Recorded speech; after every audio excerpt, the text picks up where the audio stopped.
আপোনালোক সকলোকে মই স্বাগতম জনাইছোঁ। Good evening everyone.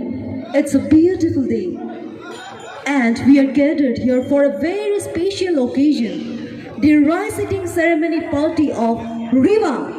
So एक बार जोरदार तालियां होना चाहिए। आप सभी लोगों को मैं रिक्वेस्ट करती हूँ एक बार जोरदार तालियां। बहुत बढ़िया। This tradition marks a child first solid meal and it's a moment of blessing, love and family bond.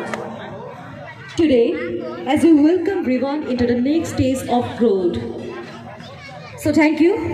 आप सभी लोगों को यहाँ पे आए इमान धुनिया को आपन लोगे आहिले और लोगों ने आज ये इवनिंग टू अभी खूब धुनिया कोरिबोर कारणे हार्मोनिक कंसार्टर तरफर पर अभी पूरा ट्राई करिम जे আমি আজিৰ এই ইভিনিংটো আজিৰ এই সন্ধিয়াটো খুব ধুনিয়াকৈ পাৰ কৰিব পাৰো যাতে তাৰ বাবে আপোনালোকৰ সম্পূৰ্ণ ৰূপে সহায় আৰু সহযোগিতা লাগিব।